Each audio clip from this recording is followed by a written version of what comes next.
Hola, ¿qué tal amigos de Lo que la gente pregunta? En el día de hoy vamos a conversar con el diputado Eduardo Gómez Sigala, diputado de la Asamblea Nacional, electo en el Circuito 3 por el Estado Lara, con experiencia en el ramo empresarial. Fue presidente de Conindustria, también de Cavidea, del sector alimentos de Empresas Polar, donde laboró durante más de 22 años. Ha tenido cargos de representación en las organizaciones de las Naciones Unidas por nuestro país y bueno, durante este periodo ha sido diputado en la Asamblea Nacional. Muchísimas gracias, Eduardo, por acompañarnos en Lo que la gente pregunta.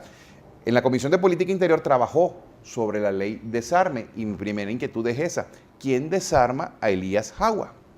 Bueno, José Vicente, muchísimas gracias por tenerme aquí en tu programa. A Jagua lo debería desarmar el gobierno, la ley desarme, empezando por allí. Uno de los grandes promotores supuestamente de ese desarme resulta que ahora justifica el viajar a otros países, a Brasil, con un armamento. Mi pregunta es, él dice, mi arma de reglamento, ¿y es que acaso esa arma que tiene asignada le permite viajar en cualquier otro país con ese porte de armas que es estrictamente en el territorio de la República? Y yo creo que eso demuestra los abusos, los excesos, las explicaciones que se dan sobre un viaje que ha tenido realmente consecuencias nefastas para el país en lo que es el manejo de la visión internacional que tienen estos voceros del gobierno y los abusos, no solamente de poder, sino los abusos en el tema del uso de la cosa pública, el uso de los recursos del Estado para viajes particulares. Me faltaba en la introducción agregar que Eduardo Gómez Sigala es abogado y quiero mencionarlo a propósito de la siguiente inquietud. ¿Cómo entender un país donde una persona por tuitear es encarcelada, ni siquiera es juzgada en libertad, como debería ser la máxima, sino es encarcelada, y una niñera cuyas fotos aparecen publicadas por allí recorriendo el mundo viaja armada y el gobierno sale a defender? Con mi niñera no te metas. Claro, evidentemente que se trata del abuso de poder y el uso de esa manipulación para tratar de justificar lo injustificable.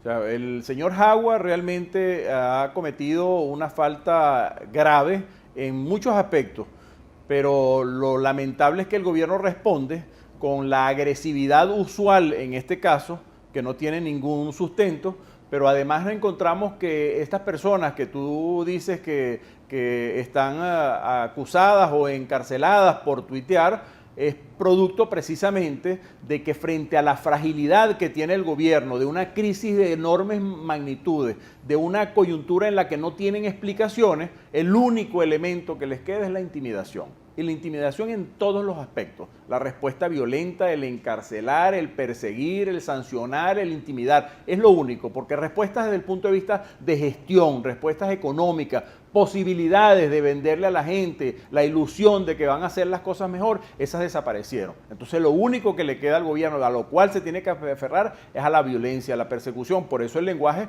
de los principales representantes del gobierno.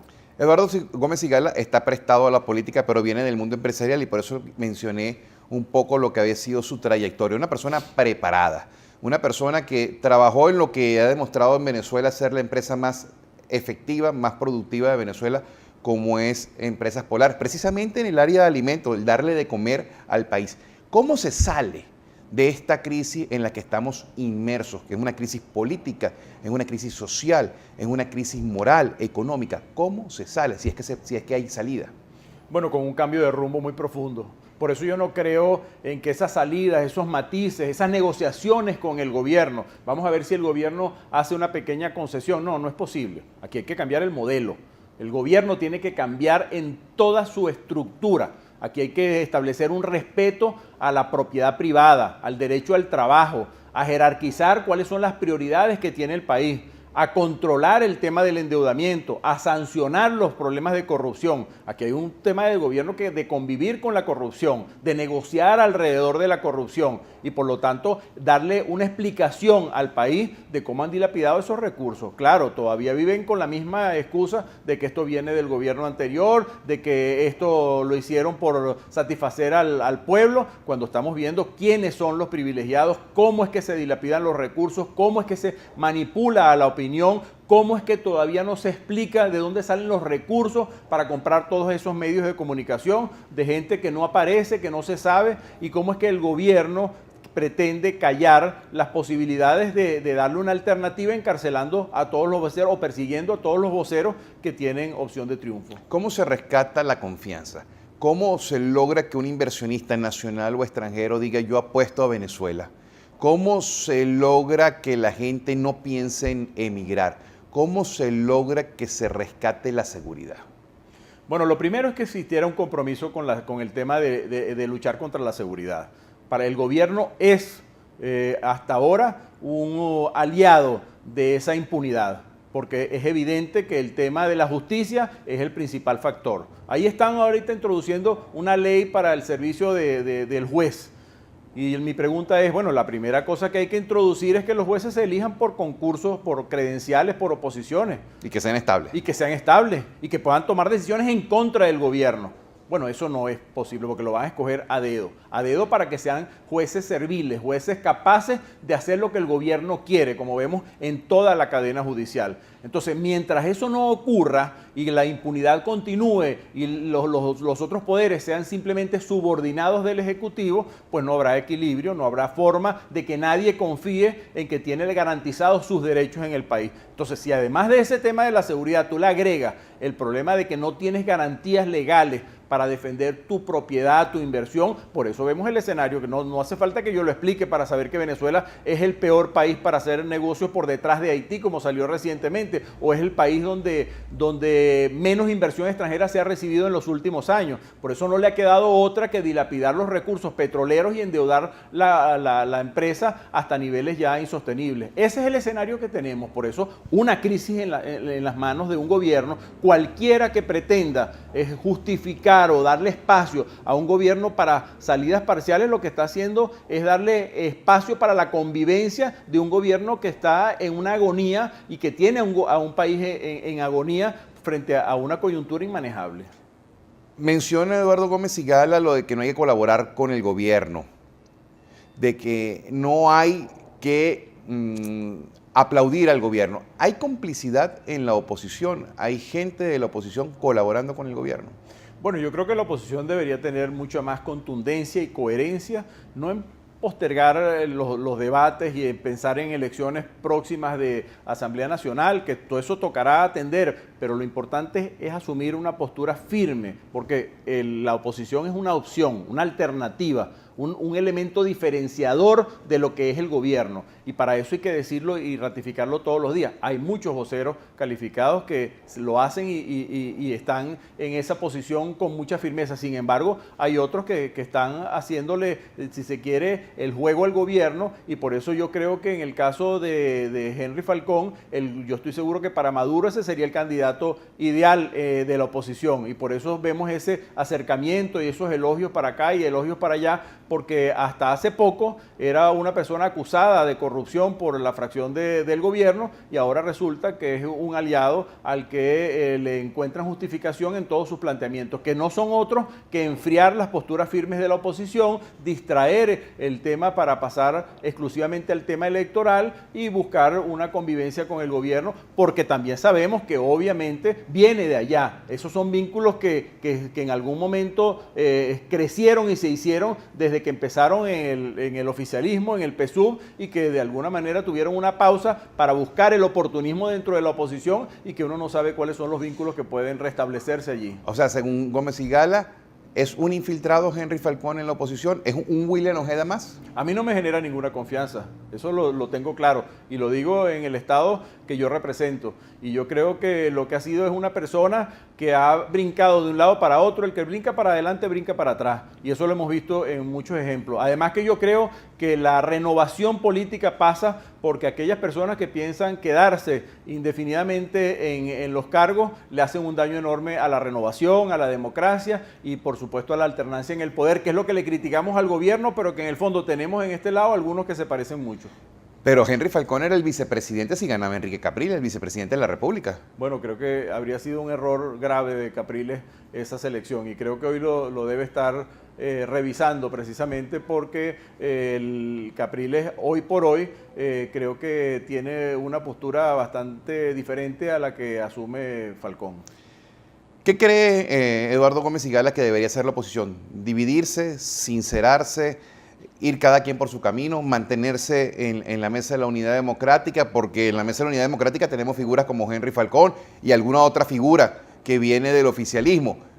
¿Qué es lo que considera que debe ocurrir? Bueno, lo que yo creo que tiene que hacer es dar el debate con profundidad internamente y aclarar si es posible que esa postura tenga la coherencia y no esa apariencia de unidad simplemente con aras de un proceso electoral, cuando en realidad lo que tenemos que ver cuál es el modelo de país que queremos. Hay algunos que ciertamente quieren un chavismo con su propia interpretación, yo no. Yo quiero un país absolutamente distinto, un país con libertades, con capacidad para que tengamos unas policías que combatan la delincuencia, con capacidad de un país de producir y de que los venezolanos tengan capacidad de generar riqueza en este país sin complejo. Generar la capacidad de lo que están buscando en otros países, los venezolanos que están emigrando, que puedan generar riqueza en este país, riqueza para sus hijos, para sus familias, para progresar, para generar empleo, como corresponde a una sociedad libre, que la capacidad y la formación se traduzca en productividad, no que se traduzca en servilismo, en adulancia, no que se traduzca simplemente en dependencia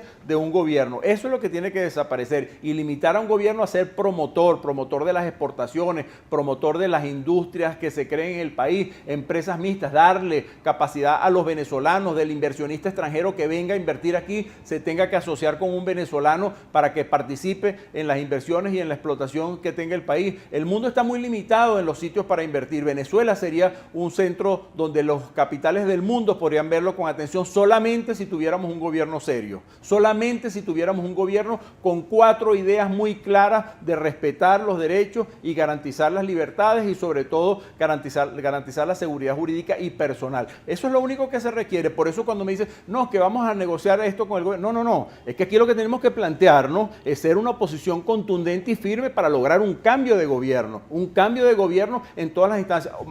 Mañana son las elecciones en los Estados Unidos. Y en los Estados Unidos el gobierno también está debilitado y la oposición está ganando, pero es una oposición firme, con una alternativa que se construye todos los días. Yo creo que aquí igualmente tenemos que plantearnos, en el mundo hay en este momento una crisis económica que va a llevar a que el precio del petróleo se mantenga probablemente en niveles más bajos de lo esperado. Entonces, ¿qué viene después? La crisis, ¿a qué niveles tiene que llegar? ¿A dónde más le va a meter la mano el gobierno? ¿A qué sectores de la economía para seguir pechando? ¿Van a subir los impuestos? ¿Van a asumir el tema de la gasolina? ¿O van a afectar al sector financiero con esa revolución bancaria que están? ¿Qué significa eso? ¿Van a empapelar al sector bancario para seguir endeudándose porque ya afuera no consiguen recursos y tienen que sustraer la liquidez? ¿Vamos a un corralito financiero? Es posible, si con este gobierno, con los niveles de endeudamiento puede ser, pero es que ya estamos.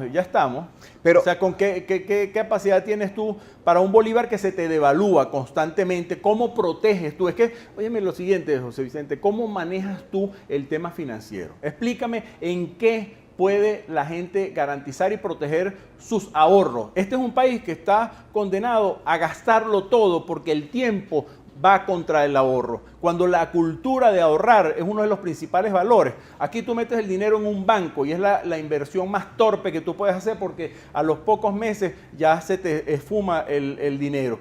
Cuando tú inviertes en una propiedad no sabes si el gobierno te la va a respetar. La gente que tenía un apartamentico para alquilarlo, pero se lo han ido quitando, se lo han ido despojando. ¿Cómo te compras tú un vehículo? ¿Cómo proteges tú tus ahorros? Entonces la gente se está descapitalizando y eso es una tendencia irreversible con este gobierno. En estos pocos minutos Gómez Sigala ha dado un debate que recoge mucho el sentir de la gente, pero que en la oposición no se aprecia. Por eso es que te digo que hay que dar un debate a fondo para ver si compartimos los mismos valores. Yo estoy seguro que un Henry Falcón buscaría más cercanía con el chavismo que con estas ideas. Ahora, planteándonos este debate en voz alta, ¿hacia dónde considera que está la salida Eduardo Gómez Sigala? ¿Hacia un planteamiento como la salida o hacia un planteamiento como esperar el tiempo de Dios?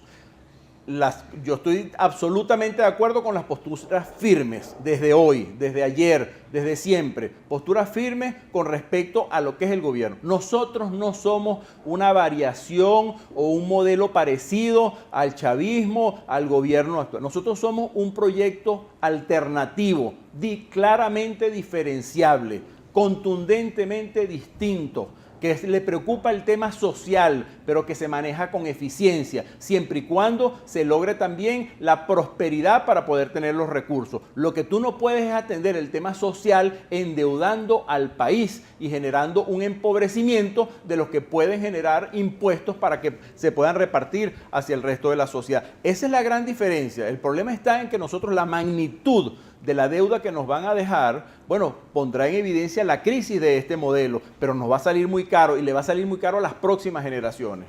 Este gobierno debe continuar, este gobierno debe terminar.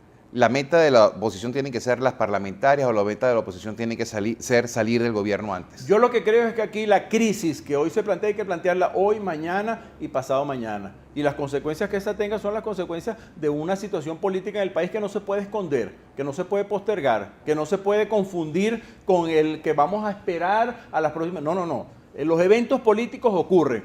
Hay quien dice, no, es que el presidente no va a renunciar. Bueno, eso no lo sabemos, eso no lo podemos saber. Una crisis política ha ocurrido en muchos países y cuando nadie imaginaba una coyuntura como esa, cuando ven frente a su escenario una crisis tan profunda, pues se plantea un escenario. Y yo lo que siempre he dicho es que espero que este periodo que le queda un año tenga que ver planteamientos como ese en la Asamblea Nacional, porque estamos hablando siempre de cosas legales y procesos como ese se manejan, se debaten y se discuten. Una crisis como de la magnitud como la que tiene Venezuela deben pasar por una Asamblea Nacional y ser allí donde con toda la legitimidad de un poder legislativo se dé el debate para buscarle una salida al país. Me quedan unos 4 minutos aproximadamente y quiero aprovechar entonces el carácter de abogado y empresario también de Eduardo Gómez Sigala.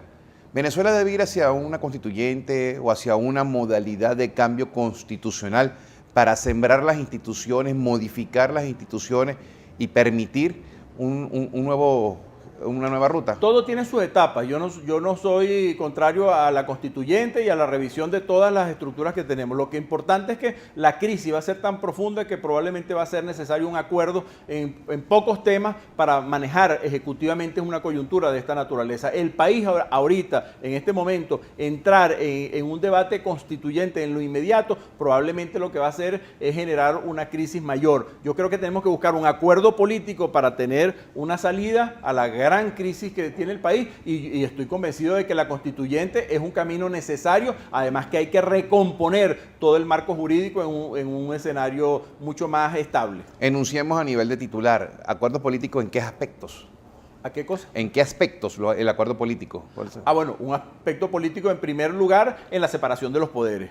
En segundo lugar, en el respeto a la propiedad privada. En tercer lugar, en hacer un gran acuerdo sobre el tema del tema de la seguridad, de las policías, en la autonomía de estos poderes para poder luchar contra la delincuencia y no este control político ideológico que hay sobre los organismos policiales. Yo he estado en la Comisión de Política Interior todos estos años y hemos visto pasar allí a los jefes de la Policía Nacional vendiéndonos la ilusión de que eso era una solución. No, yo creo que las policías deben volver a policías regionales competentes y capaces con la conducción de sus autoridades para poderle dar una solución a los ciudadanos y que el país pueda comparar. Mira, en el estado tal están resolviéndose los problemas, en el otro estado no, y poder aprender de esas policías funcionando con eficiencia. Y por supuesto, lo más importante, una lucha anticorrupción, un gran pacto anticorrupción, que se investigue todo lo que ha ocurrido para que de esa manera podamos darle un piso jurídico y estabilidad al país.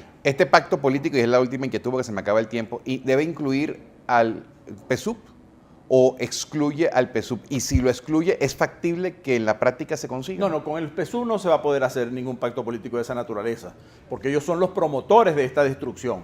Es un pacto en el resto de los países de la sociedad que somos mayoría. Eso es lo que hay que planteárselo. Pero eso hay que tener el convencimiento de que todos los demás sectores, a ver si efectivamente estamos y bien quién está del lado de esa alternativa, de esa posibilidad o quienes probablemente están más cercanos al PSUV.